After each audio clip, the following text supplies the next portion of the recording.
Welcome to Simply Business. I'm your host, Taylor Lee, and I'm so excited to have you here. As a business consultant, I've helped countless business owners simplify their strategies and achieve their goals, and now I'm here to bring you this expertise right to your ears. Each episode, I'll be sharing tips and strategies to help you achieve your business goals without the overwhelm. I will also be chatting with business owners and industry experts to share their stories, insights, and lessons they've learned along the way. Let's dive in and simplify your business. Trav, how are we? I am feeling so good, and I think this morning feels different. I don't know about you, but it feels different here on the coast for some reason. And we just said before that the dreams have been a bit hectic the last few days. Usually when that starts happening for me, something big's unfolding. So today for this podcast, it feels like it's happening at the exact right time for something that's unfolding. Yeah, I'm so excited to have you on for this conversation. I feel like you're one of those people that I feel like I've known my entire life, but I actually zoom out. I'm like, wow, we actually haven't known each other for It's been that like long. 2 months or something. Literally. Yeah. But every conversation is just such a profound conversation. So I'm excited to share that with everyone today, and then for your audience as well to just be a part of this as well. Talk to me. I want everyone to know about your journey. So obviously my podcast rather, is pretty business focused. So I would love to hear how you got to where that you are and why you do what you do. Great question, and the way you framed that, because I feel like every time I tell this, it changes a little bit. And I guess in the crux of it all, my pain sort of was the driver to create something beautiful. And long story short, the things I went through from having quit the Broncos at 17, went on an identity crisis of, as a young man, it's like, well, I don't have purpose. I was the football player from 5 years old. That was my whole identity. So to have that stripped away by myself, like I said no.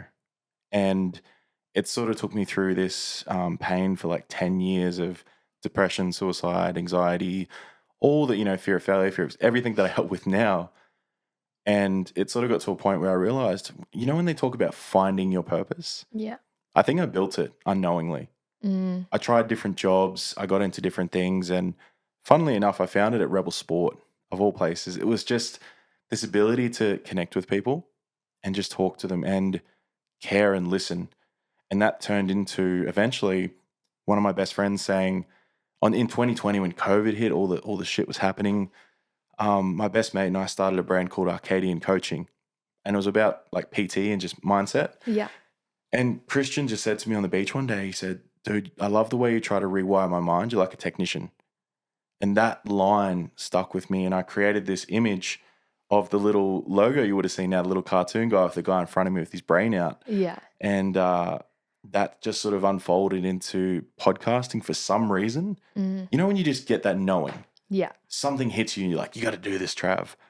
I did it. I got the logo made on Fiverr, and it sat there on my kitchen wall for 7 months before I did my first episode. Wow. Yeah. But I knew as soon as I did my first episode, Taylor, I was like, holy shit, this is it.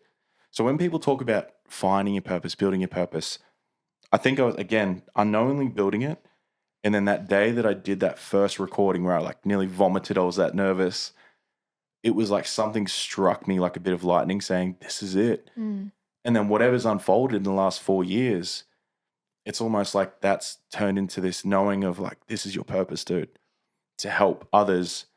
And that why question is like, most people, whatever hurts them becomes their passion. I found that I don't want other people to feel the way I did. So now I do what I do. Yeah.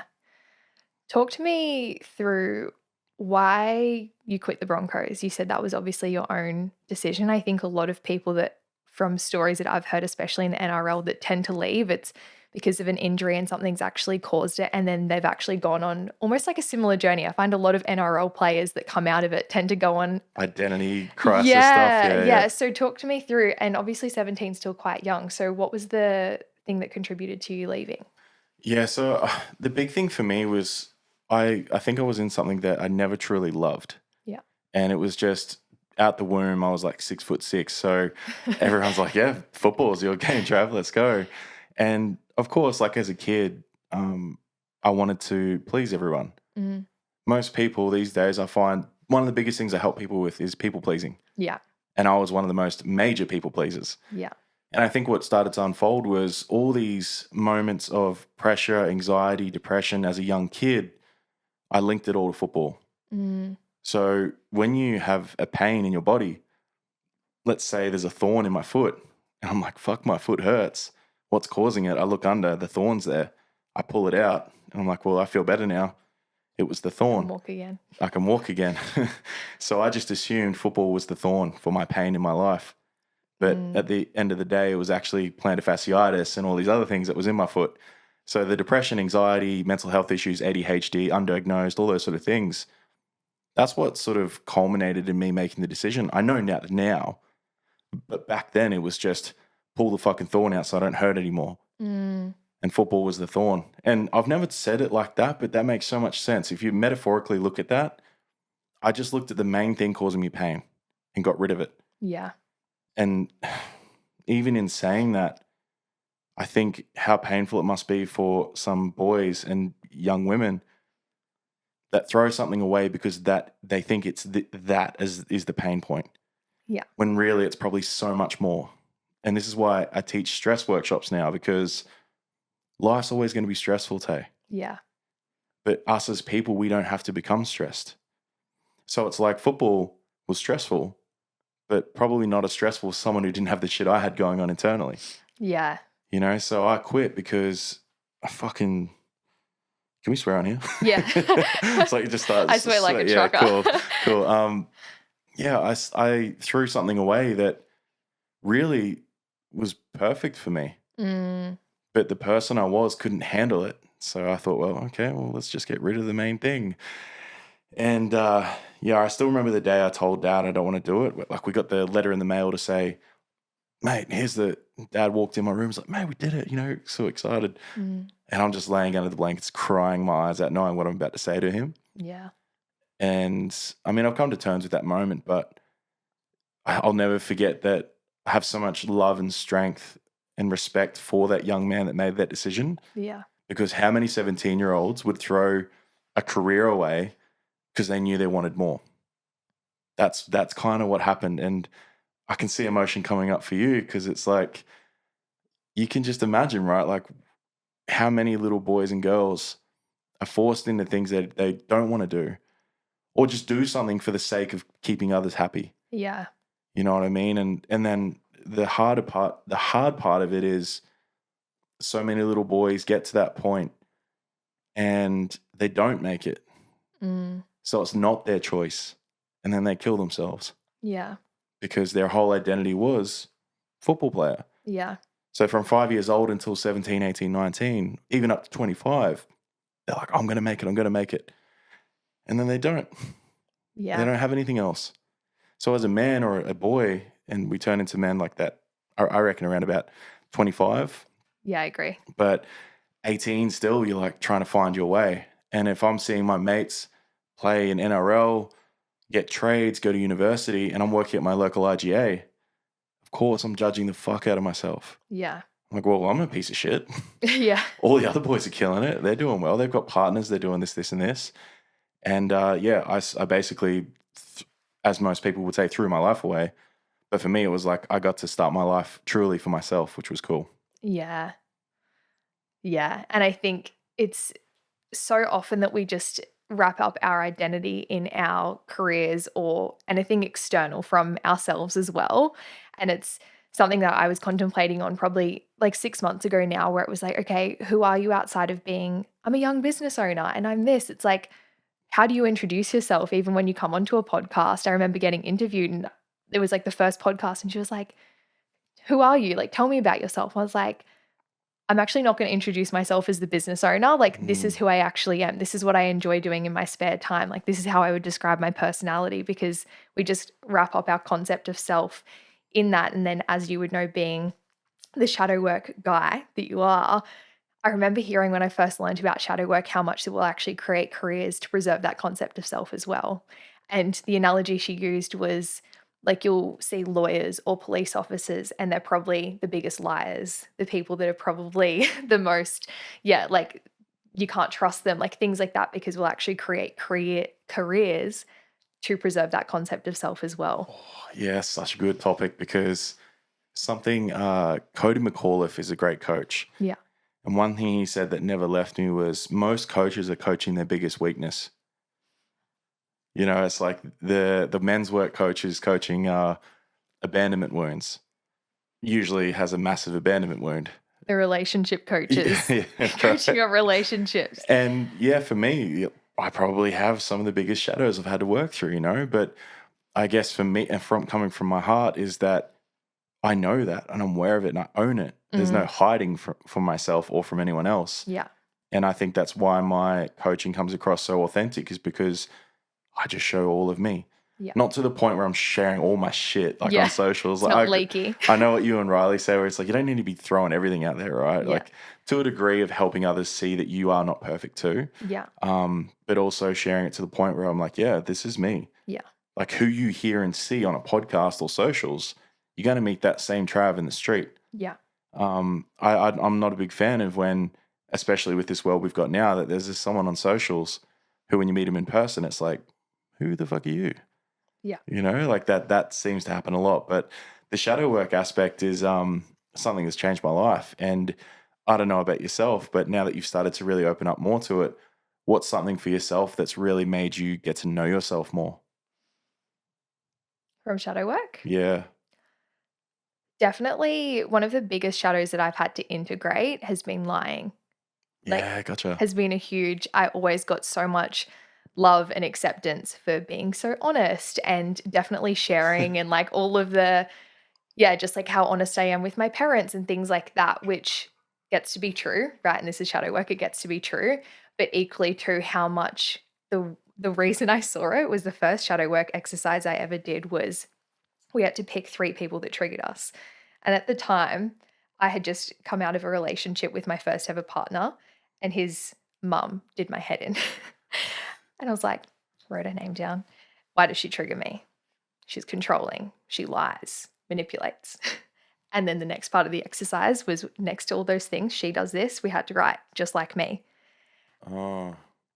The sickness, I was just like, refused to pick up my pen. I was just like, nah. Like, I am not controlling. I'm not a liar. I'm not manipulative. And then I just saw it in that whole relationship break down how much I always just blamed him, how much that it was so much to do with me. So I would say that was like when everything changed for me. That's big, because it's probably one of the hardest things for most people is to accept that, yeah, the reason that someone pisses us off so much is that we see ourselves in them, right? The mirror effect is so real. And the way something I heard was our triggers are our tormentors. So they mentor us on the parts of ourselves that we get to heal. Yeah. And I think I use get to because a lot of the time in this industry, I think there's a lot of you shoulds when it's more, how about it's if I really wanted to, I could. Yeah. Because I myself, I don't see myself as any sort of like, I'm better than anyone. I'm not some sort of guru. I don't know best.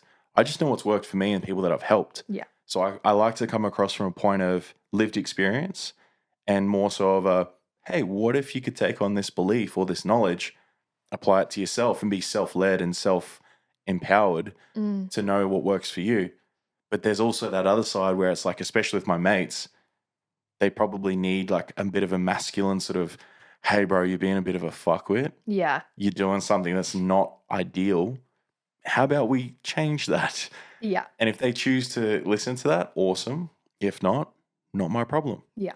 I'm not going to force myself onto people, but I am going to tell my truth, like you said. Yeah. And I think what's huge in that as well is when it comes to triggers, I think a lot of people in the coaching industry in particular intentionally try and trigger and then go, so that's your shit to work on. And the only way you can now soothe that is through hiring me.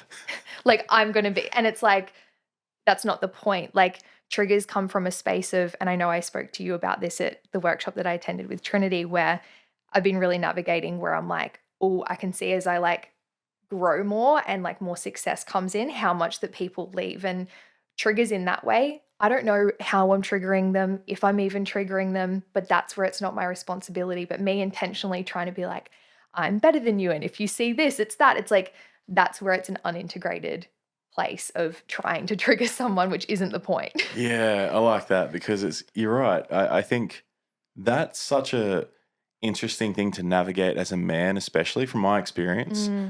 because having other men, we're so competitive. Yeah.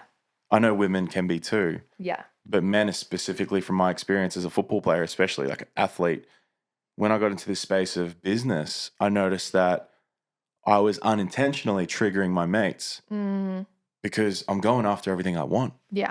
everything I love. I'm taking risks, and men are built to take risks. There's so many men aren't taking risks. Yeah. They're just sitting back for a comfortable life based off their own fears and insecurities. They're taking a safe job. There's nothing wrong with that. I used to have a lot of judgments towards the 9 to 5 in the system. It's like, nah, do your thing, bro. But Yeah. if you enjoy your life, but if you've got shit that you are not living, or dreams you're not chasing, or goals you're not hitting, what are you doing? Yeah. And I say that from a place of love because I was that guy. I let fear hold me back most of my life, Yeah.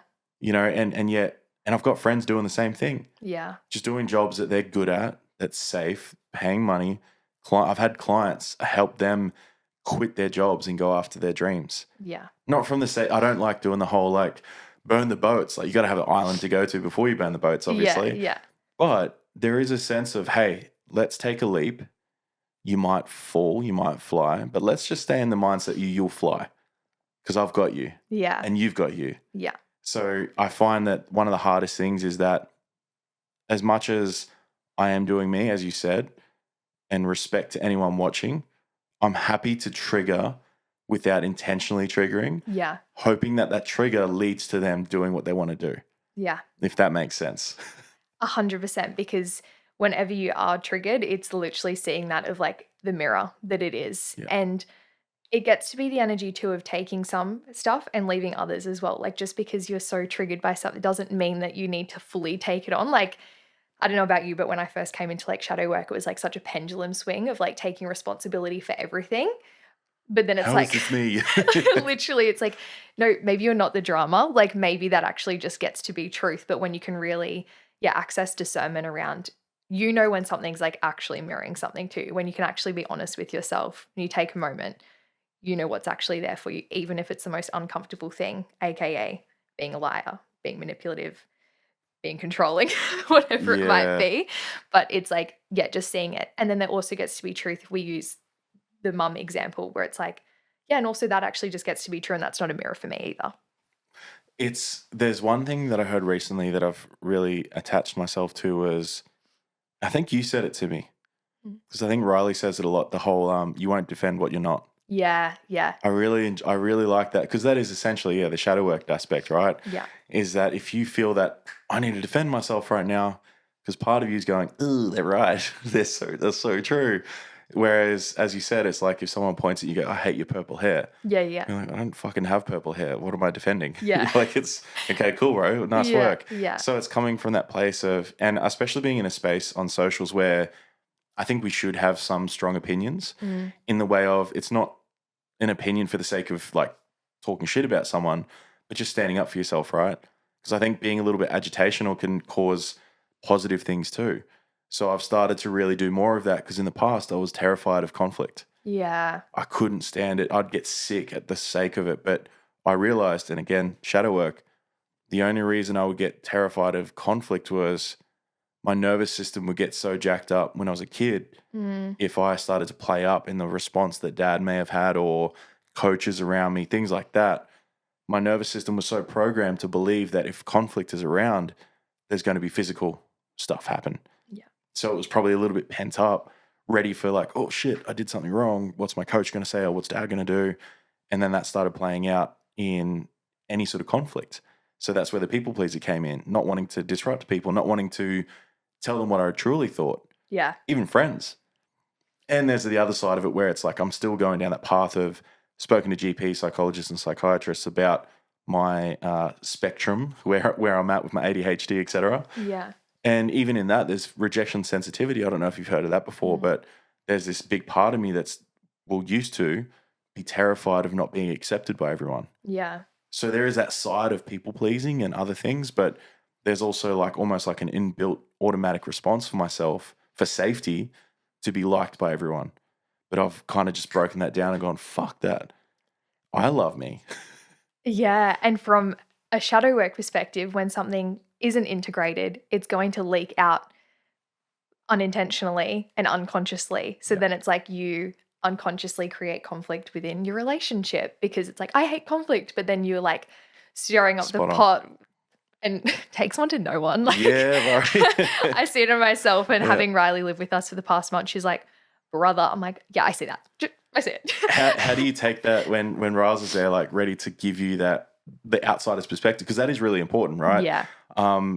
Something I've used in the last couple of podcasts I've been on, because I just read this book and I'm reading it. This was in the first chapter. It hit me. And it said, the fish is the last to learn about water because it's born in it. So you're so probably used to conflict or chaos in some way that you might not even see it, or whatever it is that you're used to, and myself as well. And then someone else lives with you, like you said, for a bit, and they're like, hey, bro, do you know that you're brushing your ear hole? Like, or something you just thought was super normal. Yeah. Like, that's not normal. Yeah. But also there's that other side of it where it's like, well, what is normal? 100%. Because for me, I've got this perspective on reality that there's objective truths, like physical science based, like the ground is hard. Yeah. Cool, that's a truth. Yeah. But then there's something else where it's like my reality of the world can be my truth without hurting people and being a dickhead about it. I have so many different perspectives on things because I think so differently to what society has programmed for us. Yeah. So maybe there is a bit more chaos, but maybe that's also okay for where we're at, if that makes sense too. Yeah.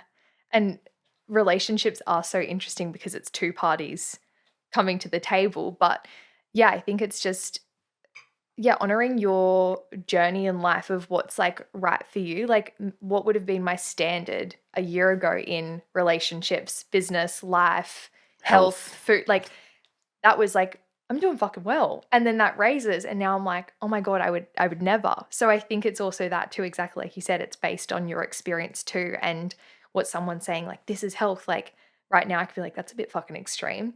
But 3 years' time, that might be my baseline as well. Yeah, that's a good one. Health has definitely been, this is what I spoke to Dave about yesterday on the podcast, was one of my best mates, Sammy Rathava. We were doing a retreat last year, and he just straight up said to me, he's like, Travis, you're getting real fat. Okay. and I was like, damn, okay. But at the same time, because I respect and love him so much, and I knew it was coming from a place of love and like concern, because I did get big. Like I was like 158 kilos or something. And I was unhealthy. Like I could barely sleep. I was getting indigestion all the time. Like it was pretty bad because I wanted to go all in on business. So it was a lot of sitting. Yeah. Wasn't going to the gym as much. Wasn't playing basketball, boxing, all the things I do now. But that comment made me go, ooh, I need to look at myself. And I made the change. You know, I dropped 10 kilos in 4 months. And this year is the healthiest I've been in years and can just keep going and getting better. But yeah, last year I had this perspective that health wasn't a high value for some reason, when it should be like top 3, if not number 1. Yeah. Because without your health, what do you have? When you're sick on the couch, like I had a chest infection a couple months ago and you can't do shit, you're like, nothing else matters. Like the amount of money sitting in your bank account doesn't fucking matter. No. Like it doesn't matter. And that's what I've come into even with what I do in business. The business coaching realm is so like, we can 10x your income, we can this your income, which is great. Love money. Like it shouldn't be this thing of demonizing money, but equally I'm like, okay, what's the thing I actually help people with? It's the fact that you can, like I am, go to New Zealand for a week and your business can actually be put somewhat on pause and autopilot. You're not stressing about it. It's doing its thing. Yeah. Or I can come record podcasts on a Sunday like I am. It's like, that's what I help people create, and money will be a byproduct. So when you're not focusing on that, so it's the same with health. It's like, yeah, if you're not sleeping right, if you're getting up on your content, you got bags under your eyes, you can't string a sentence together, nothing else matters. I love that conversation because you're right. It's no matter what we actually coach, there's so many different components to it. Yeah. What do you find with your clients? How many of them actually do focus on health? Do a lot of them, because obviously we call in also what we are sometimes too, right? Do you find that most of them have similar values to you anyway? You don't have to help them with that? Yeah, I find through my content where it's intentional, but it's very subliminal, like me posting content where I am at the gym, where that you're seeing. Boxing, bro, you're a beast at boxing. What the fuck? I really don't see that. You've got technique. Like, you can see when someone can box. Yeah. I did it when I was little, but Jade, Okay. I'm excited to continue with Jade. Like, she's just so good at like teaching actual technique, but it's exactly like that, where it's like subliminally, you know that I value my health and naturally I'm going to attract that. And I think from a strategic level as well, being intentional with what you speak to. So I see some coaches where they're speaking to, for example, if you don't value your health first, like your business, blah, blah, blah, I don't even need to say that because I'm not speaking to the person that needs to have the awareness around I should prioritize my Yeah. health. And it's like, you've come into my life as an example, and it's like the timing of that's going to be perfect, but you're like, yeah, I'm valuing my health more than I ever have. Like, that's probably a reason that maybe we didn't meet a year prior. Oh, yeah, I hear what you're saying. Yeah. Because like attracts like, energy attracts energy, and the frequency of where you're at could be based off so many different components of who you are as a person. Yeah. So you're right. Maybe I had all the other things lined up, Yeah. but health wasn't lined up enough. And then vice versa for me and you as well. Yeah. Like, I would have had my own, like, I fully like parked my whole like spirituality and things like that when I came into business. The start of this year, I'm like, bring that back in. A few months later, I meet you. You know, so it's like, Yeah. there's something to that as well with being so intentional of like, okay, who am I calling in? Clients, relationship, friends, whoever it might be. Like, Dude, this is an epic topic because I'm assuming there's a shitload of women listening to your podcast, right? yeah, like 96%. So let's talk about then the type of men that they're going to attract based off where they're at in those components of life. Yeah. Now, we've spoken about this before, and kind of where I've come from in understanding the dynamics of your energetics within. So we talk about the woo-woo. Christy and I are like the ultimate woo-woos, right? Yeah. So we needed to call in someone like yourself as well. So there was that knowing of us is that, yeah, okay, we're great at what we do, but how the fuck can we get anyone to actually know what we do without great marketing strategy and systems? Yeah. So we meet someone incredible like yourself, and then we can help that side of it and vice versa. Yeah. So then mapping that across into relationships and the men or the women that people might be calling in, let's talk about the women, knowing that from what I've seen and what I teach, that the more dominant masculine woman will probably usually have a man that is quite feminine. Yeah. Because they might not feel safe enough in their own feminine to allow that to sort of flow between the two. Yeah. So we externalize that feminine energy. And I probably did it for myself as well. Like Christelle, you can see how feminine she is. And because I've stepped way into my masculine. Yeah. And I still now that I'm saying this, I struggle lately to drop more into my fem, to slow down, to create, to take the time to walk on the beach and do the things, the breath work, the medis, the things that I teach. I still embody them, probably not to the point where I have in the past. Yeah. Because I've somehow unknowingly stepped myself into a different part of myself within more of a masculine drive. But I wonder, and I would assume that you've probably got a lot of women in your space that are just stuck in that one thing where it's like, go, drive, get it done. But they probably struggle to slow down a little bit, I'm assuming. I find as well, almost probably similar to how that I've met you and Christy, a lot of my clients typically are more in their feminine. And then I attract them because I'm like very much in my masculine, I would say, from what I do in business. But I think the biggest part for females I find with clients is being able to step into their masculine in their business, then also in their relationships as well. And something that I learned from one of my mentors around like relationships, it's like, if you can't even like hold your man, like if you can't be in your masculine as well, so many girls are like, I just want him to have a deep and meaningful with me. I want him to soften. I want him to be able to cry in front of me.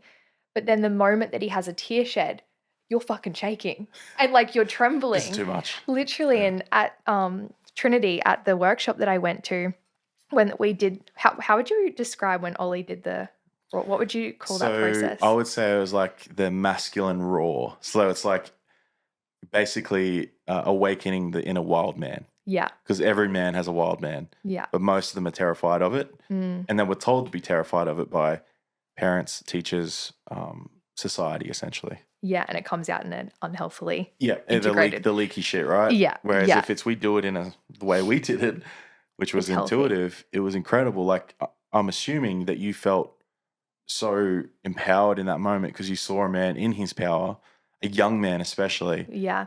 and just he was so safe, and you guys were so safe, and that is so healing in all our energies together because he had never felt heard, loved, or cared for by the feminine, like the natural feminine, like women. Yeah. And then to have a strong man role model, which he hadn't had in a long time either, that was super healing as well. Yeah. Because a lot of young men don't have positive male role models growing up. Yeah. So then they tend up doing bad shit. Yeah. I'm not saying single mums can't raise a good man. Yeah. I still see that a lot, like they're able to, but it is hard. And role models don't always have to come in the form of parents either. No, it might be a teacher, a coach, a mate. Yeah. Usually it is a teacher. Yeah. I find there's a lot of shit talk about the system, right? Like teachers and stuff. There's a lot of beautiful teachers doing their best, man. 100%. They're doing the best they can. Yeah. There's a lot of amazing doctors. I've had a doctor that my surgeon fixed my knee up. Like I wouldn't have my knee if I didn't have the system, right? Yeah. But yeah, like coming back to that aspect, it's you were able to sort of feel that and see that that's powerful. So you could hold Isaac then if he really wanted to step into his like that dark wild man that's safe. 100%. And that's the conversation that Ollie and I had afterwards. He's like, the moment I got to you, because he went like around the circle, he's like, I instantly felt that you could hold me. And that's like work that I've really been doing where you could see some of the other women were almost, again, too, from their experiences, it can be a bit intimidating where I knew that it was like, this is safe. Like, and I know how to hold myself as well. I'm like, I could hold him. It didn't rattle me at all because of that. So I think a huge part is actually integrating the masculine, I find, for a lot of women in a healthy way, because the nonstop hustling, the I can't stop, I can't switch off, like that's not you actually being in your masculine. That's an unhealthily integrated. An unhealed, wounded masculine, yeah. Exactly. So I find that's usually the thing, but without swinging the pendulum to also be able to come back into, again, your healthily integrated feminine. And work I've been doing and with you and Christy is really being able to like actually open my heart, not just like, yeah, I'm a bit vulnerable, but like actually letting people in. Well, look at that first time you sat down with us. For context, guys. Trav's like, yeah, I'd love to meet you. I was like, yeah, cool. Like we'll catch up for coffee, have a chat. Like 10 minutes in, just bawling my eyes out at a cafe, going through processes. Literally. People you just met. Yeah. And it's funny because I remember watching your body language. And for anyone listening, I literally offered Tay a seat with a back on it. Because I was like, okay, we're probably going to be sitting here for a while. I know how uncomfortable I get without like a back on a seat. Yeah. Do you want to take? He said, no, I'm fine.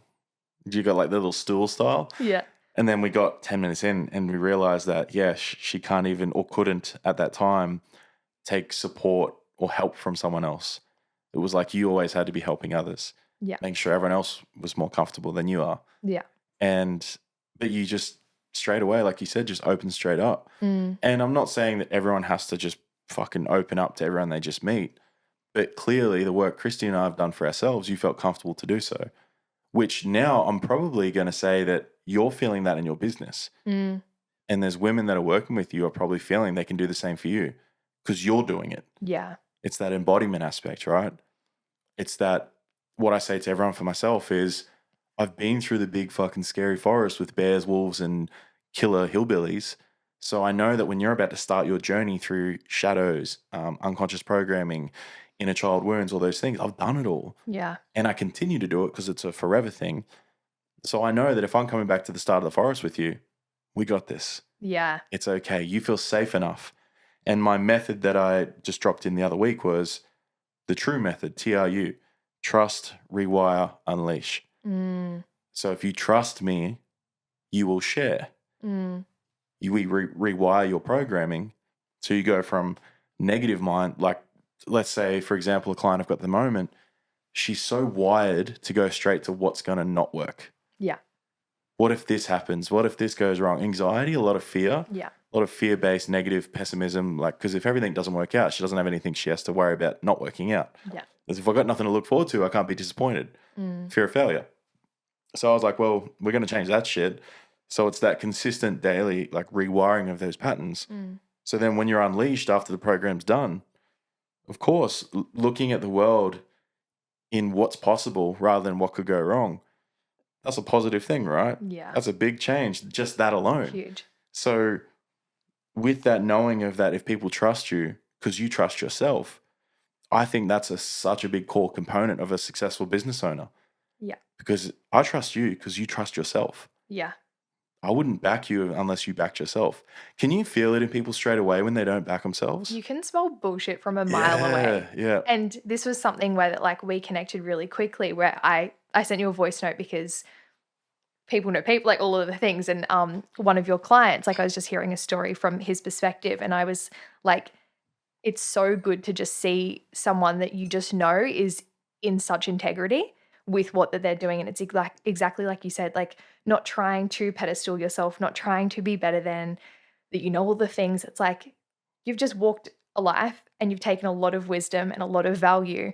And I truly believe we can learn from anyone, no matter where they're at. So someone could be seen as quote unquote behind me, but I'll always learn from them. Like the amount of times I can be on a call with a client and I learn so much from a client is it, and just because it's the coach, it doesn't mean that I'm higher than and they're less than. Like it's a collaboration. And when you can start seeing every relationship in your life like that as a collaboration, there's so much more power in numbers of like you're linking arms and going together versus like a weird fucking hierarchy. Oh, Taya, I love that because just Thursday night, just gone, I just started my Legion men's group, and it's based off the Roman legionnaires, and they had this formation in battle called the Terturo, which is like tortoise.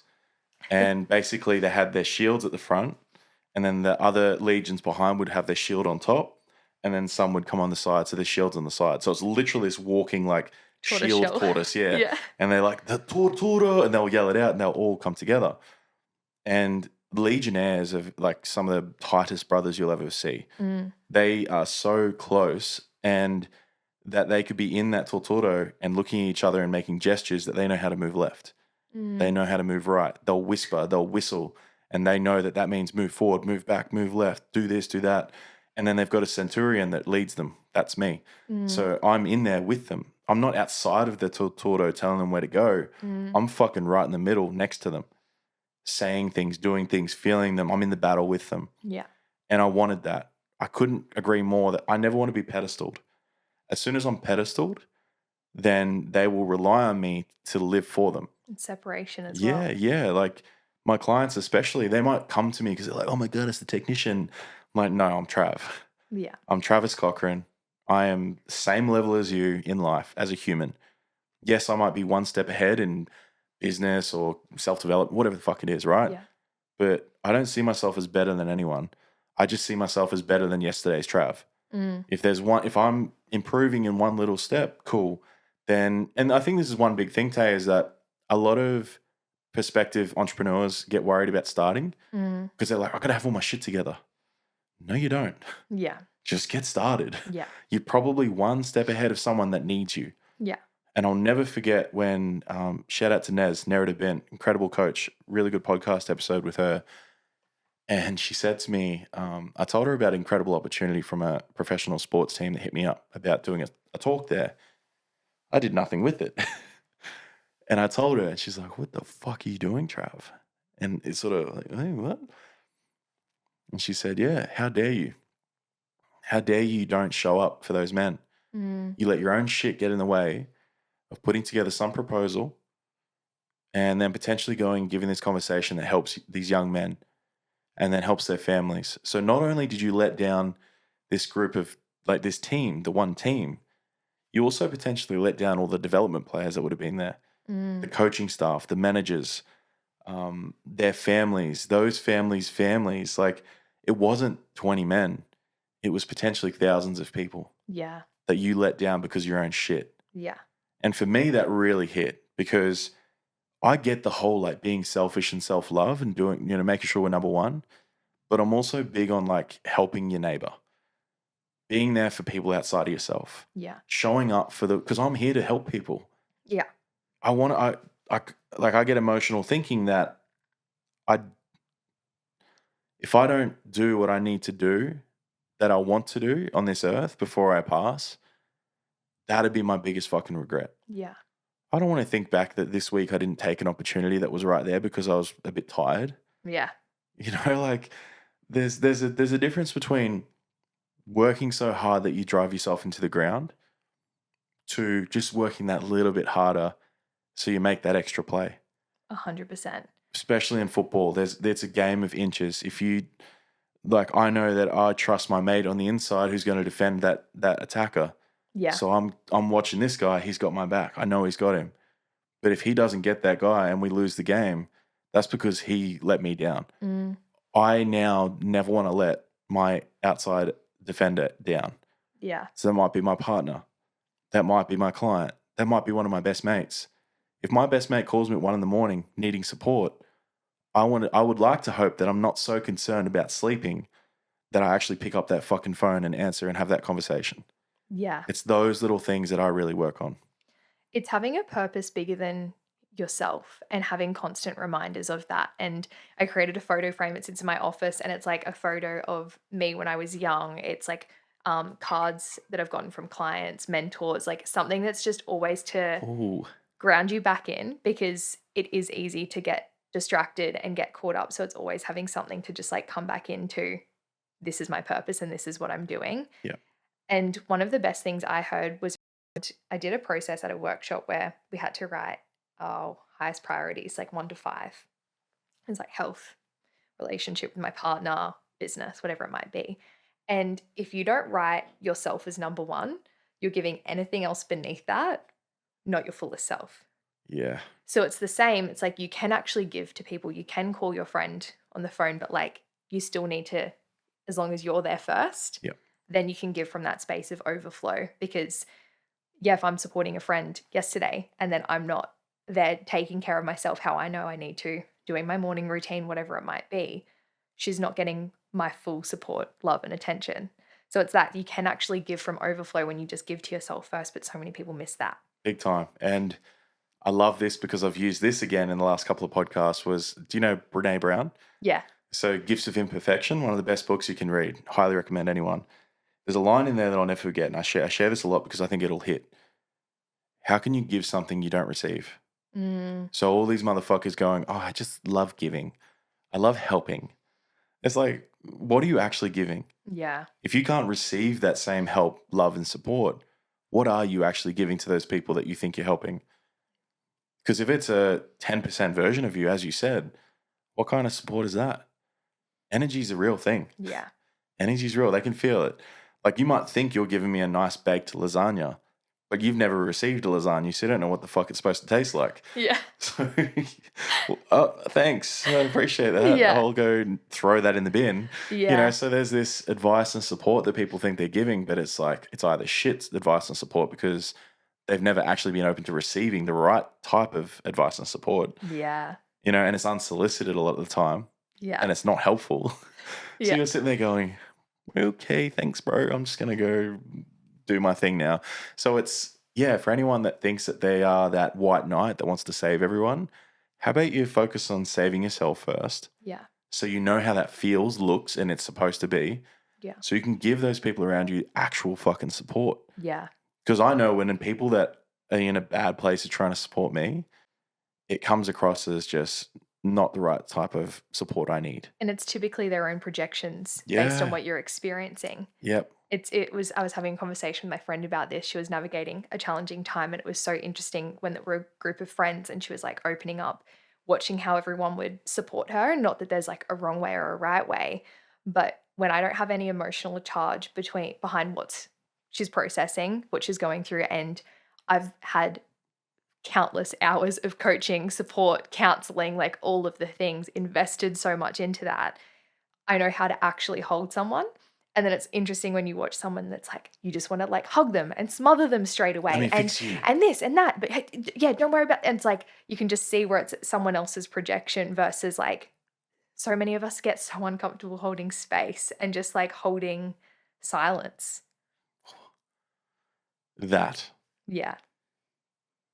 Like for me, my partner is so integrated in what she does, not only as a teacher, but as a woman. And she's had to heal from domestic violence, right, before we got together. And she spent that time to do that. She took 15 months of celibacy and going to workshops and just being with herself, not just diving back into a fucking relationship again after it. Yeah. To protect herself and be safe. Yeah. I did the same after my partner spent 6 months just working on myself. I'd already been doing a lot of work. Yeah. But it was that last part that my mate called me on it, Toddy. He's like, dude, what are you doing? He's just doing the same shit. And I said, okay, yep, you're right. Thank you. Again, discernment from the outside in. Yeah. And then we met each other when we were going, like we were doing the work. So we met as whole as we could be. We're never going to be perfect, but we met as two whole-ish humans who have come together now, and we've been together for 2.5 years and barely ever argued. And I'm not saying that that's not normal or whatever. Like, arguments are fine too when they're healthy, healthy conversations, transparent conversations. But the difference being is like, she could come home and I could just ask that simple question of, I know something's up. And I'm like, hey, do you need support or solutions? If it's support, cool. I'll sit there and listen to her for 20 minutes. Yeah. I can hold whatever she needs to say. It could be brutal. Yeah. It could be something that's really, really hard. But I'm just, again, like you said, I've done my stuff. So I'm not jacked up. And there is that part of just, she introduced this to me as like, do you have the capacity to support me right now? Because I might have had a huge day with clients that are like, you know, ready to kill themselves or whatever. Some hectic shit might have happened. So she checks in first too. Yeah. Which is beautiful. But at the same time, there's still a thing for her where it's just like, hey, you can also just receive when you need to as well. Yeah. You don't have to always check in. Yeah. But it's that part where it's like these little like things to say, hey, do you have capacity to hold a conversation for half an hour? Yeah. Just around this, this, and this. Cool. Yeah, let's do it. Yeah. And people might think that's too formal, but fuck, like if it works, use it, utilize it. Yeah. And then on the back end of that, there might be conversations where when I first moved in, I love my alone time. Yeah. But she's like a Velcro dog. And she's got a Velcro dog that's now my steps, Velcro dog, our sausage dog, Louis. Yeah. So she walked into my little cave that I created for my gaming space. I love to just have a game for an hour or two, right? And I was in there and she walked in. And she walked in with Louis and I'm like, what the fuck are they doing in here? This is my alone time. But I just said to her, I was like, baby, I just want to let you know, like I'm feeling like a little bit like squashed at the moment and a bit. And she's just said, oh, sorry, my bad. Like, do you want me to just like let you chill for a couple hours? Like, yeah, is that cool? I'm like, yeah, sweet. Cool. There's not going to be any resentment held towards her by me not speaking up and just sharing how I felt, not how she's making me feel, but just how I'm feeling in this moment. Yeah. Because one of the coolest things I've heard, I can't remember who said it, but it's like resentment can be built from those things that we hold towards people that we've convicted them of a crime that they don't even know they've committed. Every time. Literally. Like you're committing people of crimes that like, what did I do? Like this. Like, well, fucking tell me. Literally. Give me a chance to explain myself or solve the problem. Yeah. In some way. And it's that always being proactive versus reactive. And you can apply this to your relationship, your business, whatever it might be, where it's always looking at that when you do know yourself in certain things. And of course, we can't out proactive everything, but it's the same in business. If it's like something's coming up, it's like be proactive about it rather than waiting for shit to hit the fan. You saw that coming from a mile away. And it's the same with, a relationship. Like my partner and I always do like relationship check-ins pretty much monthly. And it's like, what's working, what's not. And you can like nip it in the bud before that it's this resentment that's like, fuck you never do this. And we've had moments where it's like, oh my God, I'm so frustrated with this. But then it's also looking at, that's my responsibility because I never communicated that to him. Like, I never communicated that the way he pulled out his socks really frustrated me because they didn't get washed in the washing machine. But it's like, he doesn't know that unless I communicate it. And it's the same with bringing it into a business perspective. Something I'm huge around is creating boundaries with clients and having an open conversation before we start, where a lot of times when clients start with me, they're like, oh my God, I've never had this before, where I take like a solid 10 to 20 minutes where I'm voice noting them. I'm like, this is what you can expect from me. If you come across this is how I want you to handle it. Like, I don't want every Tom, Dick, and Harry thinking Taylor didn't respond to me when Voxer just missed my notification. Like, have a generous assumption of me. Like, that creates so much safety in whatever dynamic it's in. I love that. I actually sent, after our last conversation, I had this thought drop in of most people haven't done self-development. So they don't know how to be a client. And I think this is one thing for coaches is I've had coaches say, oh, they just don't ask me questions. It's like they don't know what to ask you. Yeah. They've never done this before, a lot of them. Yeah. So they don't know to ask what's next. That's what makes the best coaches is that they know what they need to ask the client. Yeah. To then for them to have the question. So for myself, I actually created like the ultimate client cheat sheet. So it's this big Notion template of this is what you need to ask me daily. Yeah. If this happens, ask this. Yeah. If this comes up, why not journal on it? Yeah. All these, like, so then it's this whole cheat sheet of you can't fuck this up. Yeah. So because I know that it's in a client coach responsibility, both of us are in this. Yeah. But I can't cook the food if the recipe's not in the fucking kitchen or the ingredients aren't. Yeah. If you don't show up and if you're avoidant of me, you cannot put that on me that you haven't had the changes you wanted. Yeah. It's like asking me to help you lose 10 kilos. I give you the fucking program. You don't go to the gym. Yeah. Cool. Yeah. I'll take responsibility for my part and it's still where I didn't make sure you did it. Yeah. Right. But there's still, the client still got some sort of responsibility there for doing the actual work. Yeah. Do you think that some people, we can get too caught up in being in the client's transformation too? It's almost like too involved in it. It's like your whole worth is based off how much your clients transform. Yeah. And even just like, you know, how they're plugging in and how they're utilizing the space and things like that, and that's something, again, that I've learned over the times that I preface at the start. Like, if I haven't heard from you in a week, I'm going to assume you're sweet. You are sweet. Yeah. You were just thriving. Life is busy. Because that's also true too. I've been the client on the other side where I'm like, I'm fucking I got shit on. Like, I'm not plugging into my coach right now to just give you an update. Yep. So it's like watching where as well your ego can come in as the actual coach. So this is where it's so good to, and something I'm so passionate about because I'm so heavy in the strategy space. A lot of projections that I get is like, yeah, but like your business must be hollow because you don't do this stuff. It's all like just strategy and just analytics. I'm like, no, that's my zone of genius. But if you guys knew what I did behind the scenes, like there's so much stuff that I do behind the scenes that doesn't make my socials because it's not relevant for my clients. Yeah. Like the work I've done with you and Christy, I don't think I even posted about Trinity. Yeah. I'm still waiting for the content. I've asked for it because I'm like, I do want to post because I'm like, people need to see it. But it's not like instantly, it's like, I'm doing this just so you know. It's being able to hold that duality, and especially in the online space, because a lot of people listening are business owners. You can have a life outside of your business, and that doesn't have to always be reflective into your business. It's the same way that if you did the marketing workshop of mine, you didn't actually need to post, I learned this today about marketing, because it's not relevant to your target market. Which, though, when I did it, I wanted to. Yeah. I was just like, holy fuck, are you kidding me? How is like, it just, and again, this isn't blowing smoke up your ass. Like, this is literally, I told 4 people straight away, like, you need to work with Tay. I know Christelle needs to work with you, 100%. Yeah.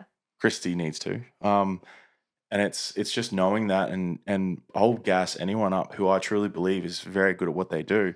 And something you said there, I just watched a reel before. You know Wes Watson, the dude that was in jail and he's tatted up, he's bald, he's very aggressive, he's a bit of a knob with a few things, but he's great at with some business advice, right?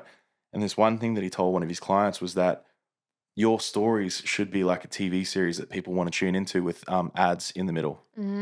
So it's like your days playing out of you going to the gym and doing these things and showing your life. But in between there, it might be an offer or a value post about what you do. And it's like almost like literally an ad, but they're tuning in for this reality TV show every day. And they want to see what you're up to because you interest them potentially. I really liked that. And I think that's kind of what I want to try for like the next 6 months is not showing off my lifestyle, but more just bringing people on the journey to see what's possible and then sharing what I learn, like a teaching. Especially in what you do, and I have a lot of coaches in similar kind of realms as my clients and listeners. You're like your best client testimonial. Like you are literally, the proof is in the pudding in what you do. And it's the same for me, like going to New Zealand. It's like, that's evidence of what I've been able to create. Does someone want to buy from me if I'm like freedom-based business, but you see me in my office 24/7? Probably not. So yeah, it's that where it's like, and I really brought that in as well. I used to be the person that was just like tap, tap, tap, tap, tap. The stories are just selling all the time. Ew. But, but yeah, at the start of the year, I was having a conversation with my dad. I'm like, no, I want my stories to be where you connect with me. You see who I am. It's a different audience that watch your stories as well. Like they care about who you are. And again, we can put another male coach that's coaching in mindset, shadow work, rewiring. The reason someone's hiring you isn't because of your pricing. It's not because of the inclusions. It's because of who you actually are. And this is again why the strategy work's important, to be able to communicate that and what makes you different, not just existing and hope people can see what makes you different. Oh, dude, I said this to you, and for anyone listening, Tay said something in her stories one day that just hit me like a ton of bricks. And again, you're great at what you do, right? Because you're targeting the right person. And I thought, fuck, she's so right. I'm literally just posting for the sake of posting, but I'm not guiding anyone anywhere. Yeah. And it's not the sake of just guiding them to make the sale. It's guiding them to the right place so that they get the help they need. Yeah. That might be with another coach. Yeah. I genuinely just hope someone starts their journey. Yeah. I couldn't give a fuck if it's with me. And you might be the coach for them 2 years into their journey. Yeah. It's like it's zooming out and seeing the bigger picture in that, yeah, where you can have the purpose behind your content, have the strategy there, but equally, this is why the work on the human is also so fucking important. Oh, if there's one thing I shared not too long ago about, one thing I love showing is the polarity of who I was and who I am. Who I was literally someone who was so awkward, I could barely hang out with my best mate. I was awkward motherfucker, like full, so do you like water? Like I'll say the most random shit just to keep conversation going so that the silence isn't there, because I was so uncomfortable in silence. I thought that if I was silent and wasn't making fun or having fun, that my mate didn't like me, that I was boring, that they would go tell someone, oh, Trav's so boring. That's the sort of shit that used to go on my mind. Now I couldn't give a fuck. I could easily sit with someone and just not say something because I'm so aware of my own self. I am not concerned what they're thinking. Yeah. I still want to, like, obviously have a good time with people, right? And Yeah. not be boring. But the fact that I'm now, like, I'm on 5 podcasts, I think, from Wednesday till Thursday. Like, people are asking me to come on podcasts. Would I have ever thought that when I first started my own podcast? Hell no. I never thought I was interesting to anyone. Yeah. I didn't even think I was interesting. Yeah. You know, so I want that for people. They don't need to become the technician, but I want them to become their raw, authentic self and truth, because one thing I've said a few times lately is like, everyone's born perfect. Yeah. Literally everyone's born with everything they need. And it's that concept of hero and villain. They're both born the same. One decides to hurt the world for the way it hurt him or her. The other one wants to heal and help the world because of the way it hurt him or her. So it's like Batman, Joker. Both babies born the same. Both of them decided to treat the world a certain way based off how they were treated. So for me, I look at the way the world treated me, it was pretty rough. Like I had some bad shit happen, Tay. And I continue to have some bad shit happen. But I still choose to show love and compassion because I want to see people win. I might be scrolling on TikTok and see like a little dog that is being abandoned by someone and I lose my mind. I'm like, fuck, that's so sad. Why would they do that? Poor dog. And then I also, on the flip side, see someone getting bullied and I want to rip some cunt's head off. Yeah. So there's this massive polarity within me that, yes, I'm a big, beautiful, loving teddy bear, but there's that other side of me that's the wild man, the grizzly bear that could tear someone in half. And I think that's such a beautiful thing in people to have those two things capable. So one thing Jordan Peterson said a few times is have the capacity for violence, but don't use it. Have the capacity to be a warrior, but be able to sheath the sword.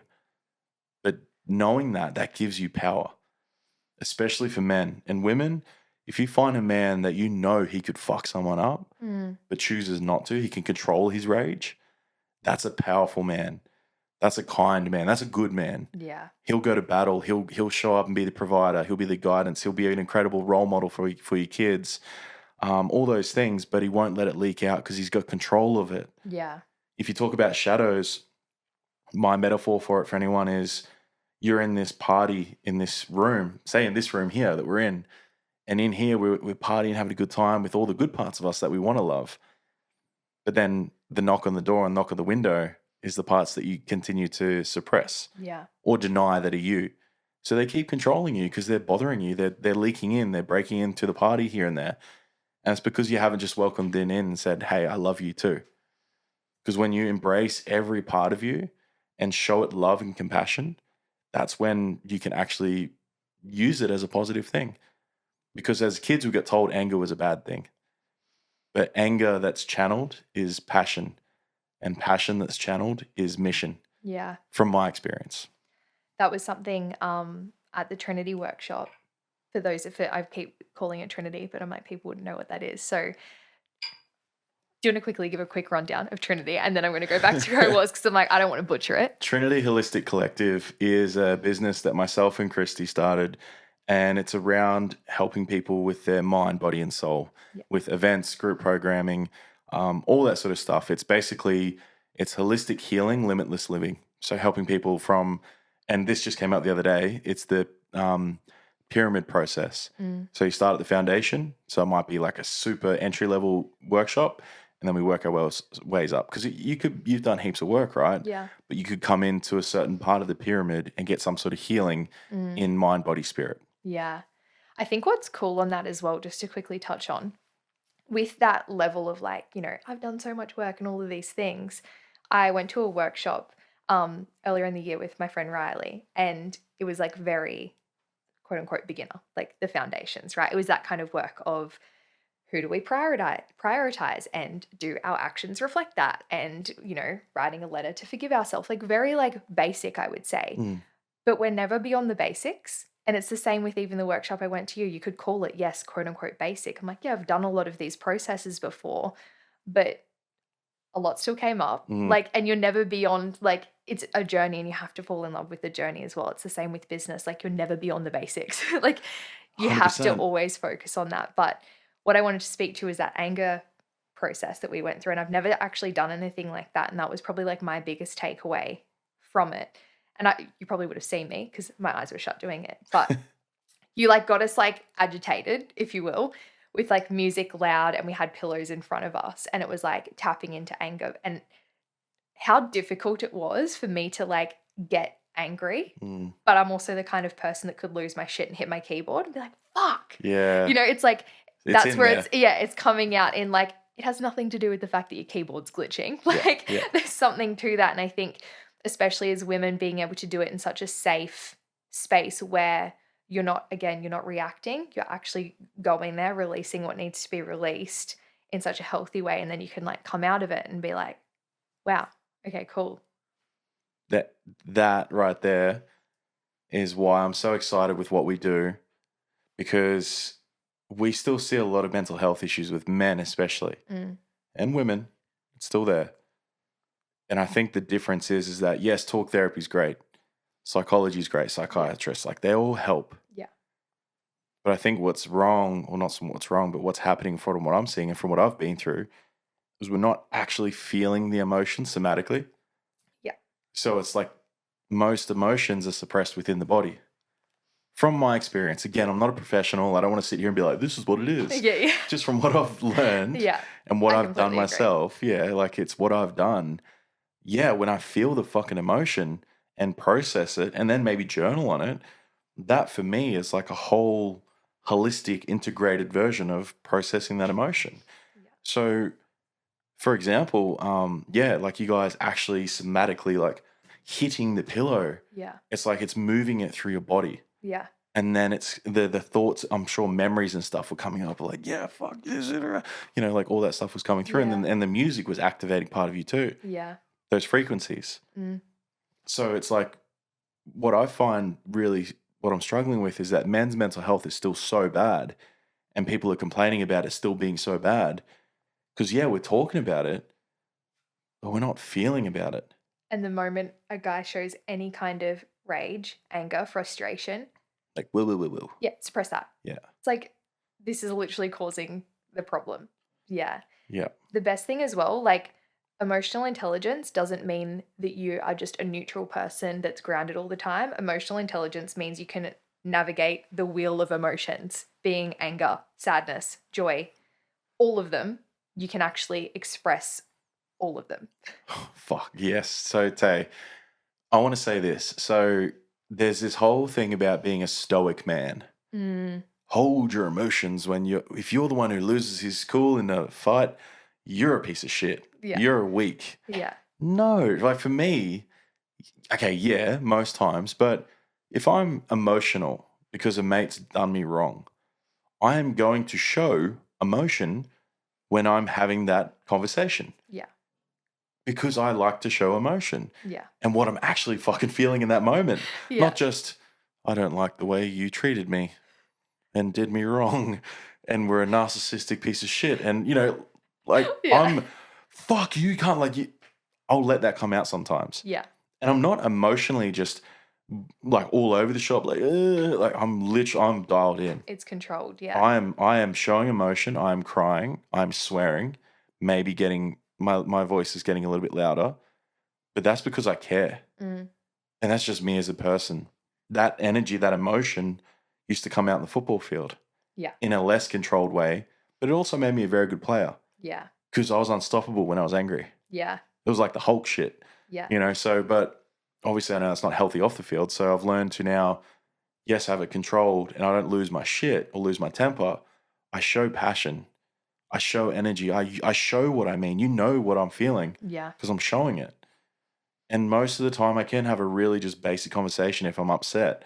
But if I'm really feeling it and you need to hear it, I feel the way that I want to express it. I did it recently with a friend because he tried calling me on something. And now I'm so strong in my beliefs and my values that if I feel like they've tried to, you know, belittle me in some way or call me on something that I feel is true for me, I'm always open to hearing, you know, obviously feedback. But in that moment, I was like, I'm sick of this. I'm sick of him thinking that he's always right. Yeah. So I stood up for myself and I stood up for whoever else was thinking the same thing about him. Yeah. So I fucking let him have it. And the way that I expressed it, he said after, he was like, thank you, brother. I needed to hear it that way. Yeah. And then he went on a journey of asking everyone else, like, hey, do I tend to, and they're like, yep. Yeah. So I was the one that, you know, took the beating as someone who lost their shit or spoke up against this person that really needed to hear it because he's a good person. Yeah. He was just doing some shit he was blind to. Yeah. But hearing it in the almost like violent way that he did, he fucking listened. Yeah. So if that worked, cool. I'll be seen as some unhinged human for some reason. Yeah. I relate to that so deeply. I was having a conversation with Isaac about this because Isaac's that kind of person too. And when he's done with shit, he's like, I'm fucking telling them. Like, Yeah, you know, yeah. he's like, no one else will fucking stand up to him or like Nice. whatever it is. And I was like, that is the thing that I've always perceived to like get me caught into quote unquote shit. Like I was always that person like in school, like someone would be like bullying someone. And I'm like, there's the line where I'd make someone else's business my business.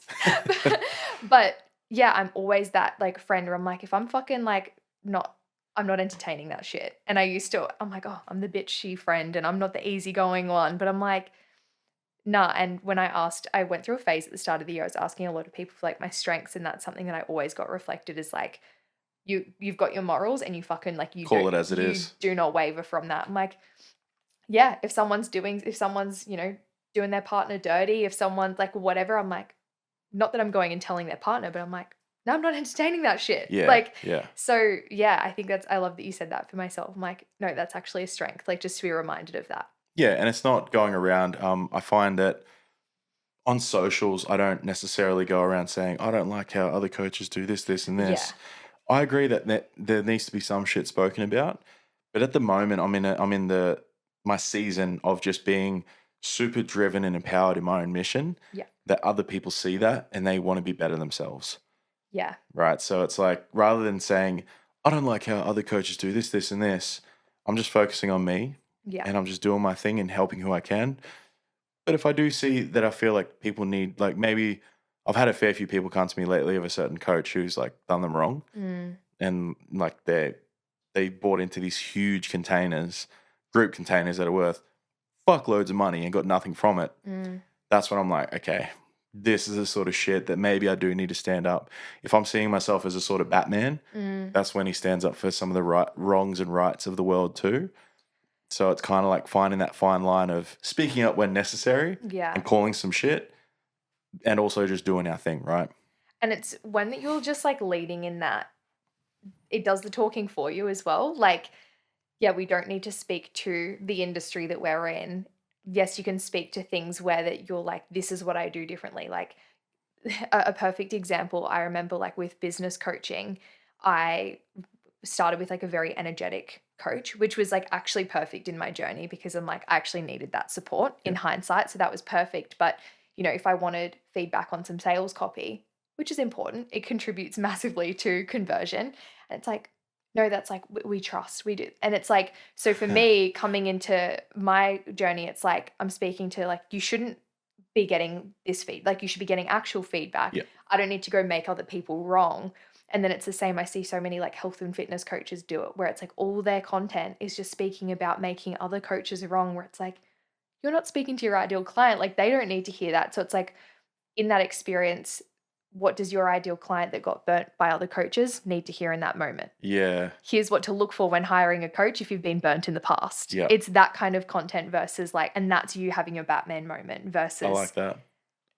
This is wrong and that's wrong. It's like you're actually speaking to validating their experience of, you're probably going to have some shit coming up with investing if that you feel like you put so much into a container, you invested 5 figures and felt like you got nothing in return. Yep. So here's what I'd look for in the like things like that where you can speak to the client. That's cool. I like that because it's way more relevant, right? Because there's probably a lot of clients that come through that have done a bit of work before, because I normally tend to work with like high achievers in business or their corporate or whatever, and they tend to have struggles in relationships, slowing down, like dropping into their feminine a little bit more and trusting. And they've spent money on people before that they've just got nothing from. Yeah. So you're right. It's like saying, hey, I know you probably want to like invest in me. You've been burnt before. I even say to people, I'm like, dude, I'll give you money back if you get nothing from this. Yeah. I know like you're not technically meant to do that. Some people have said like, don't be giving people money back, Trav. What are you doing? You're shooting yourself in the foot. And I'm like, well, I'm so confident in what I do. No one will ever ask me for that. And if they do, then clearly I didn't do something wrong or right. Sorry. Or that person is just in their shit. Yeah. And I need to take that for myself. I called in the wrong client. Yeah. I like to take radical responsibility for a lot of things. Yeah. And look, for myself, in the 2.5 years I've done this, I think I've had one person ask for money back. Yeah. Because I'm not perfect.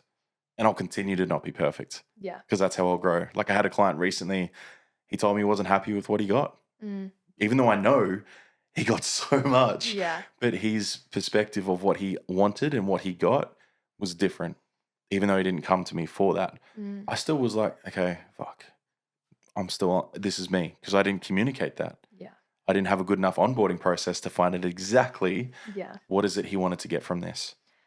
To pull back on and refer back to. And I think even with that, like I can speak to my experience. I've been burnt by coaches in the past. Yeah. I've had coaches from like, probably not ideal, but I can also look at it now where I'm like, that was also perfect, a part of my journey. And I think even content like that, where it's like, okay, but what lesson did you learn in investing 10K into a coach and getting quote unquote nothing from it? Maybe nothing directly from the coach, but you got something from that experience as well. So it even just shows the reflection of where someone's at in their own journey. Like I've invested nearly 6 figures into coaching. I'm like, there's probably like half of that wasn't really required, but it's also contributed to the coach that I am now, because I'm like, I'm never fucking being that coach that doesn't give clients feedback. I'm not charging thousands and not doing any kind of hands-on work with clients. Like, so it's taught me that, which is, you can't put a price on that. There's always lessons. Yeah. Always. If it's one nugget from one mentor, it was worth that 10K. 100%. That's my mindset, right? Like I know working with my client, my mentor from, I think it was November till, it was 6 months. Yeah. And just spending the money changed me. Literally. Just the process of giving her $10,000, I was just like, fuck, I'm worth something. And this is like, okay. Yeah. Like mind you, I'd spent so much money before that on all like events and programs and certs, all that sort of shit. But this was the first time I'd gone all in on just a one-on-one mentor kind of thing. Yeah. at that level and capacity. And even just being around her changed me. Yeah. Like that whole power of proximity. Yeah. Because she's a multi-millionaire, owned businesses for 20 plus years. So for me, I got a feeling for that. And Tay, before I started with her, I think the biggest month I'd done was maybe like just over 10K. Yeah. As soon as I started working with her, I did a month where it was like 40 something K in sales. And then a 40 something K cash month. Yeah. You know, but that month, and I'll speak openly into this because I don't give a fuck, but I think February I did that cash month where it was like, yeah, over 40K came in. My whole nervous system shut down and I just went into this void of depression because I'd never had that sort of money come in. And it was almost like my body went, okay, it's time to rest. Yeah. So I had 15 one-on-one clients, which was chaos. Finished up with most of them. But in that 4 months of not calling in any more clients, not doing anything, I actually created everything I have now.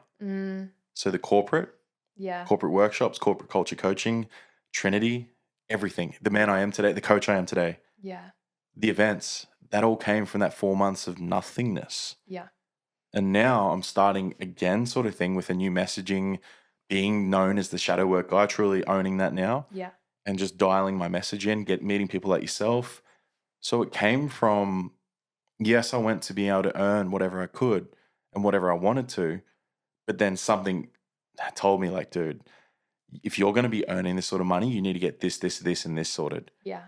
So now it's like, yes, I have the capacity to earn whatever I want because I truly believe money is just an energy. Yeah, it is. And I had this moment the other night coming home from mum and dad's and I filled up my car and I saw the digits going up on the diesel pump and I saw it and I was like, this isn't money. This is just fucking numbers. This is a physical representation of something that doesn't necessarily exist in our physical reality.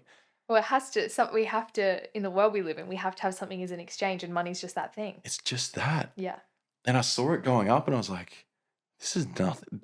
Instantly in that moment, I was like, yeah, I can have whatever I want. Yeah.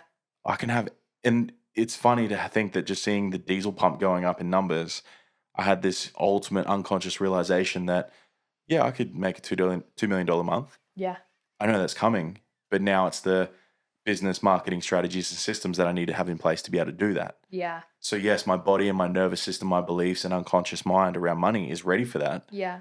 Now it's the human strategies and everything to put in play to have that happen. Because I know for anyone listening, the moment for me was 3 months ago. I drove up to a place called Palm View Forest. Yeah. I don't know if you've heard of that before. Yeah.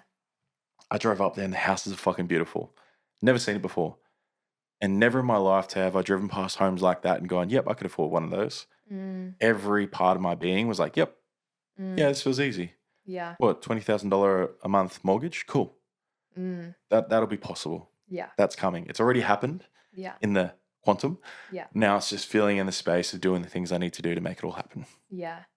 Yeah. And you move with that. And I heard an analogy the other day on a podcast and she was saying like, you don't, just go around your house vacuuming without charging it or without plugging it into the wall. Like we're not going to record this podcast without hitting record. Hopefully I've hit record. We did put without starting the cameras. So it's like you can have all of the things, but without having the alignment and that work first, then it's irrelevant. So that's what I even came into with my own messaging. And this is why it's like always such a journey. I'm like, stop speaking to the person that needs to start with this. Speak to the person exactly like yourself. Like you're such an ideal client where it's like, all that you got all that shit under wraps. And it's like, I know exactly how I help people. Help me articulate it. Help me with my system so I can help more people. So it's that where you have to do the work on the human. I know you don't want to take this too much longer, so I'll just give you a question to give real value to your listener and to myself selfishly. Watching from the outside in right now, from what I'm doing, I've had a realization driving here today, my capacity needs to expand. So group programs, membership, all that sort of stuff. I know that needs to happen. I see what you and Riles do with like your programs. That's what I need. I need automated systems to do that sort of stuff. What would you say to someone like myself as the technician, as my brand? What would be the first couple of steps you would take in the next 3 months to make sure that my capacity for growth, helping more people, more money, what are the sort of things you would make me do? Well, I think for you, you've got the capacity being that you've actually, like, you've held 15 clients before, like you've got the energetic Yeah. side. So firstly, I'd look at that. So if that someone's like got a lot of open loops being a leaky relationship in their life, like if there's a lot of energetic things that need to be cleaned up, that first, again, we've got to start with that and then come into like the actual structural side of things. Firstly is like actually your business model. I know for you, your thing is how much that you want to be hands-on with clients and really help them. And I'm the same. But seeing where people can actually have different access levels to you is huge. So for example, the Legion, where that everyone's in there, they've got your support, having different tiers, because some people, when we speak to that pyramid and where someone's at in their journey, someone actually might just need some shadow work prompts from you. Mm. And that actually might be perfect. Someone might just need fortnightly audio drops supporting them on rewiring. Like, it to be so fucking small, right? Like Yeah. I could think of people in my life and I'm like, that's exactly where they need to start, or whatever it might be, and have that like structure to your business mapped out of like, this tier is perfect for this person and what they need support with. This is the problem I'm solving at this level, and having that. So then when we look at our lower tiers, that's where we expand our capacity, where I'm bringing in a social media, like it's a subscription base, because social media is always changing and evolving. So you're plugged into that, you're constantly getting those updates. It's so low ticket, it's specific, it's like one problem that I can help you with, but I could have 10 people in that, or I could have 200 people in that, because I have automated systems where this is the sales page fully built out. I know exactly what the space is. I've got a video explaining the space. It's built out for the analytical buyer. It's built out for the expressive buyer. They know what they're getting. They come in, they're automatically in a welcome sequence. They get nurtured, they get supported. Everything's automated in that way. I've got the capacity from overflow if I want to DM someone and be like, how are you going with it? It's not like, okay, fuck, Sally's joining, Sam's joining, like that's already done, and everything comes from overflow. So then I could have 100 people in that. Oof. And then I can have my different tiers, where then I've got a higher level that's similar, really built out. I've built out through team now as well. Kiralee knows how to support me with what I struggle with. And there's different than my one-to-ones. So it's like having the tiers to your business is how you expand. Yeah, wow, thank you. And it's exactly what's next. Yeah. Like, Dayron and I have spoken about it. Like, he looks at me. We had our first call, and he's just like, he was like, he sat back in his chair. He's like, bro, what the fuck? You literally have everything you need to create like $100K a month business. Yeah. What are you doing? Yeah. And I said, I know. That's why I need people like you and Tay to help support me in the shit that I'm not great at. Because I'm happy to say that. Yeah. I know I get to get good at things, but if there's things that I don't want to spend the next 5 years on learning, I get someone who's an expert at it. Yeah. Straight away, like you saying that visually, I put that into my mind. I'm like, yep, that makes sense. Because I just joined a school community from Isaac John, who has YKTR. I don't know if you've heard of him before. No. He's amazing. I was just thinking about Isaac James. So Okay, yeah. So Isaac John's an ex-NRL player who started YKTR, a clothing brand. Yeah. And he's blown up. Like, he's been doing it for 8 years, right? Really smart business owner. And he started a school membership for just like sharing. He might be sharing like a book he's been reading. Yeah. But he'll do a whole course on it. And because on school, it's really easy to upload modules. Yeah. And he's doing it for like $9 a month. Yeah. But he's got like 150 members already. Yeah. I look at that and I go, well, why the hell am I not doing like a Rewire membership? That's like $10 a week. Yeah. Boom. And I drop like weekly videos. I'll get in there and do like fortnightly calls. I'll even just randomly jump in there and maybe like someone can win like a free tech talk once a week. Yeah. All those sort of things. Why the fuck am I not doing it? But also, that's why I get around people like yourself. And again, I can learn so much from anyone. Yeah. And I think for anyone listening, if you think that you're at the top of your game, please just like humble yourself. Yeah. Have a piece of the humble pie. And just be ready to learn from anyone, because there's so many lessons in everything. I read a page in a book, and I get an idea pop from it. Yeah. If I look at human design, I'm a projector, so I'm a visionary. Anyone gives me an idea. A mate messaged me the other day with an idea about organic meat that he wants to sell, like hormone-free organic meat. No one had backed him. My first thing was, bro, that's sick. why don't you do this? Yeah. Call it like discreet meat, and like it's like a hidden little underground meat trade thing where people want, you know, like Black market meat. Yeah, literally, and it gets delivered in a brown paper bag with no name on it, and they're like, where did this come from? What the Yeah. hell? Who's the owner? And straight away, he's like, holy shit, that's amazing. Yes, this is great. And all I need to get him is the people that will buy it. Yeah. And I know so many people in like the carnivore and, you know, those sort Yeah. of diets. Cool, boom, done. Yeah. But my issue is, in the past, is the execution of these things. Yeah. So having, like, if you look at human design, a manifesting generator Yeah. who just gets shit done. Yeah. For me, you could sit here, Tay, for the next hour and tell me a few things and I'll expand on it, visionary it. Yeah. But then I would probably need you to like execute it. Yeah. And even with that too, when it comes to, say, something like memberships, this is what I see a lot of people doing. It's like, okay, cool, I want to expand, or some people do it from a space of, oh, the income, and that's like easier, or whatever it might be. But it's also important then, I'm so logical. I'm This like, is okay, good. so then the logic in that. So, okay, if someone comes in, they're paying $50 a month, what's going to make them want to come in and then stay? So it's one thing to get someone in. Okay, so how can you have a structure for, this is what you can expect? So mine's the same for the next quarter. Yep. These are the calls we're getting. This is the transfer. So you're reselling pretty much those people. Things with memberships, it sounds great in hindsight, but then looking at that and then looking at, okay, you do a weekly membership. Do you have the resources to keep up with when someone keeps failing on their payments? What's the process there? So it's like always having those things in place as well. What's the process when someone thinks they get one-to-one in here? So even for me with what I'm launching soon, there's a whole walkthrough video. This is how to use the space. This is where you go for tech support. This is where you do this. This is the expectation. Like FAQ sort of things. Yeah, like if you want to get the most out of here, this is the standard in here. And like things like that as well, where you've got to map it out. And a lot of people, before school became popular as it is, a lot of people were doing them in like Facebook groups and stuff like that. And then I'm like, okay, so how's your admin working for, how are you onboarding people? And it's even the same with school. School don't have the systems built out as much as what I use, where I have so many like email flows and sequences in the back end as well. So there's a lot that has to be thought out into it, but in the same breath, also just taking the messy action. And this is where I'm like, this is why I love this shit. Cause I'm like, you've got all the ideas. And now I'm like, okay, cool. Let's literally, I'm just going to put it on paper for you. And here's what to implement. And that's epic. And that's all we need, right? Because then you get a person like that on each end of the spectrum. Yeah. That's where the ultimate business is created. You need both. Yeah. And more people are getting help then. Because at the core of everything I do is literally just making sure the person's getting as much value as they can. Yeah. You know, because you're right. On a $40 a month membership, I'd like to give them a $4,000 a month experience.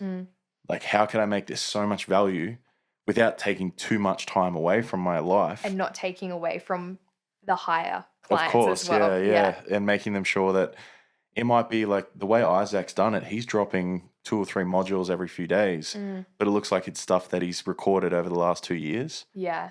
You know, he's just got it there banked. Yeah. And he'll probably have enough to release for the next 2 years. Or it might be a book that he's releasing or a conversation started. He had an epic idea where his network, he's asked, he'll pick 2 people from the whole group to back them with like a $50K investment if they've got a great business idea. Wow. Like, how cool is that? Yeah. Straight away, people are like, fuck, I want to get into this $9 a month school membership to potentially be backed by my mentor. Yeah. Or this guy I look up to. Yeah. You know, so there's little things like that where it's gamifying it. Yeah. Bringing in rewards, all those sort of things, and just making it this epic community. But you're exactly right. This is where I've been caught up in the past where it's like, yeah, Trav, that's a great idea, but how are you going to implement it? Yeah. How are you going to structure it? How are you going to have these FAQs and what's the client journey? Yeah. Client journey. And you've made me really see that since we first met you. And now when Christelle says things like she's going to launch her sound healing academy, I'm asking questions like you did. Like, that's great, but what does it look like? Yeah. How, like, you haven't even marketed it to anyone. You're just going to drop it. Yeah. Who's it for? Who's it for? Like, you haven't even like, if I'm going to watch a good movie coming up, like Deadpool, for example, that's one of my favorite superhero characters of all time. First 2 movies were great. Their marketing has been insane the last like 6 months. Yeah. Because it's leading up to Deadpool and Wolverine being in the same movie. But you're getting them doing like a beer commercial. Yeah. But dressed up as the superheroes. Yeah. They've brought in a character called Dogpool. So it's a little dog in a Deadpool costume. Yeah. So everyone's frothing on this little ugly dog that's like gone viral on TikTok. Yeah. So before the movie even releases this week, we're so fucking hyped because they've made it so cool, and for us it makes sense. Yeah. They've marketed it the right way. I'm dying to fucking get my hands on a ticket. Yeah. No matter what the movie's like, the marketing is so good. Yeah. I'm buying a ticket no matter what. Yeah. And I went to buy a ticket, Tay. It's fucking sold out for like 3 days. God damn. I've never seen that with a movie. Sneaking in the cinema. Yeah, literally. So Yeah. it's now I'm realizing it. Yeah, like this Legion thing, the build up was okay, but also it's my first time doing it. Yeah. So I need testimonials and all these other things. So I'll get my experts in, have those calls. I'll bank that as modules that people can do in the next ones, all that sort of stuff. And it was very messy action, Yeah. as you said. But now I'm like, nah, there's so much weight to this movement. Yeah. Now it's just building out the structures, the systems, and expanding on it. Yeah. And you can audit, look at what worked, what didn't, because that's the thing too. Like, I'm only just coming up with this social media subscription, being that the program's evolved into that. I've ran that program 4 times. Yeah. So it's like, if I didn't run it those first 4 times, I wouldn't have been able to come to where I am now with it either. So it's that. And then you're always going to be able to shift, pivot, and adapt. And did you always have you always run things no matter how many things you've sold? Like say you have capacity for 15 members in a group for an 8-week program or something. Yeah. Even if 1 or 2 people buy, did you just like, no, I'm still going to do this? Yeah, well, the way I see programs isn't, which I know is probably not so typical for like the coaching industry, but I don't have a capacity with my programs the way I build them out. So they're very like teaching. You get like responder, but it's not like super one-to-one. Yeah. I'll typically structure it for upgrades. So even that subscription, there's now discounted one-to-one calls within it, or there's group calls within it. So it's all like group focus where I could have, again, 5 people or I could have 50 people, but there's like structures in place, and those structures will grow and evolve as capacity. I'm like, oh, fuck, there's like a leak in the boat here. I need to fix that. But yeah, that's how I do programs. So, and to answer your question though, no matter what, it's like I could have, it's the same with my marketing workshop. 5 people could have signed up, 50 people, I'm still showing up no matter what. I love that. Yeah. That's big. Yeah. And it just shows that you genuinely love what you do. Yeah. Yeah. That was a good conversation. Dude. For anyone that's been listening to this and they're like, this guy sounds fucking cool, because I see you and I feel you. Where can they find you? Trinity, like just hit me with all of the things. The main thing will definitely be the technician. So if you type in the technician on Instagram, I'll pop up, which is really cool. I am really wanting to dive into YouTube. Yeah. Like I've got a channel there. I've uploaded things really messily. Now it's time to go through and upload the thumbnails, do my fortnightly solo episodes on the podcast. Yeah. The podcast you can find on Apple and Spotify, the Technician Podcast. And yeah, Trinity Holistic Collective. We've got we're going to be running that same workshop you came to every month for the rest of the year. Amazing. Highly recommend. Yeah, and we're probably going to keep it at like that $50 to $100. Like for us, Trinity is going to, like, our wealth building will be through the corporate stuff we do. Yeah. Because we want to help so many people. Yeah. And I know that's not like I hear it all the time from people like, you can't help everyone. We believe we can. We believe if we have an event that's designed for anyone at any level of their journey, we can have that and then build on the side a business through other avenues, essentially. So Trinity Holistic Collective, if you've never been to something like this, or if you've been to heaps, like Tay said, you're probably going to get an experience no matter what. Yeah. So next we've got every second week of the month till December. Yeah. Like I don't know if you saw my message that I've got one the same day as your retreat. Didn't realize. But that'll be really, really cool too. So heaps of things happening in the space. Just reach out if you want to. I'm always open in my DMs, and always ready to chat and support where I can. Have a stalk, if you will. Yeah. You don't have to follow me. Just see if I'm okay, and then if you decide to. I think the one thing I've recognized is that I've really dialed my message in for working with men. Yeah. But I do work with women too.